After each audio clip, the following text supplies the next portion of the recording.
We are live, and this is episode number 8 of today's Q&A.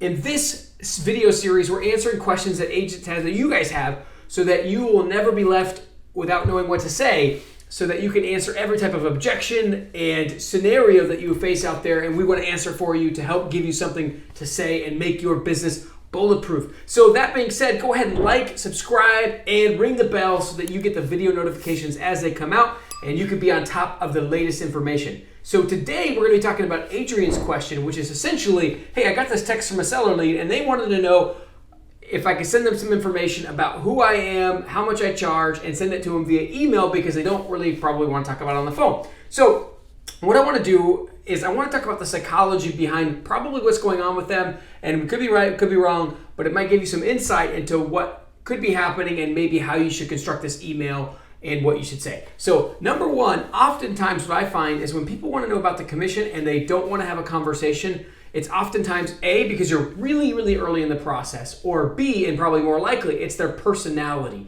Some personalities don't like invasion of privacy. They don't like when you're asking them detailed questions about themselves, and they want to get to a certain level in the process before they want to open up to you. So, obviously most people know me well. I love the Enneagram, so oftentimes these are Enneagram 5s and 6s that like to do a tremendous amount of research on decisions before they move forward. In fact, these are some of the times the same people that like to do information searches just to see if they could do it first before they would even ask an agent to do that. So in response to your question, Adrian, I would say number one is if you do have a little bit of insight in their psychology, analyze, is this person a super analytical person?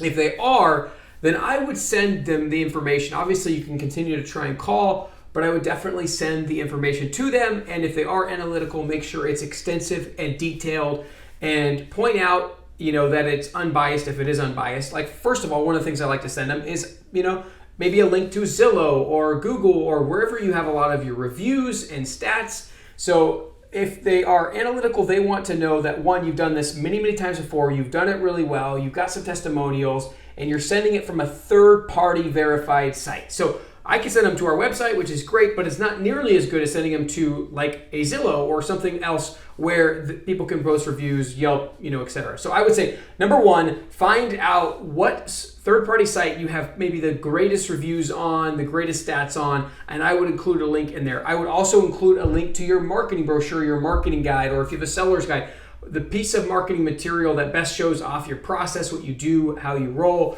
And then, of course, a little bit about your story is always helpful too. Where did you come from? Why is where you came from matter to them in terms of, being their agent? And then, of course, I would give them the menu of options. So I think there's another video, I'll link it, that we just recently shot, which, was a question from Chelsea about how much do you charge? So in that video, you can use kind of what we would say there to answer what do you charge. But again, it's like a menu of options. And I would go into, you really are going to have some choices with us anywhere from say 0 to whatever it is that your top end of what you charge. So again, a link to third-party site, your stats, your story, and then of course the answer to their commission. But let's kind of take a step back here for just a second. I think one thing that's not being mentioned here, if you have the opportunity, ask them, hey, just so I can make sure this email gets you everything that you want, in addition to the commission and these other things, is there anything else that you want to know, or even within those questions, is there something specific you'd like me to address so I can make sure I get you all the information you need? So I would send them that email. I wouldn't hesitate to do it. I also would still try and get a hold of them on the phone, but just know that the person you're dealing with is probably analytical, probably needs things very clear and detailed out. These are the types of people that it's not bad to make sure your spelling's correct, your punctuation's correct, you use full sentences, you use a lot of detail, and you give them a lot to digest because they're the type that do lots of research, and they would rather research 10 times as much than actually meet with you in person. And they only want to meet with you in person is if they're going to have a good shot at moving forward with you. So anyways, hope this helps, and we will catch you on the next one.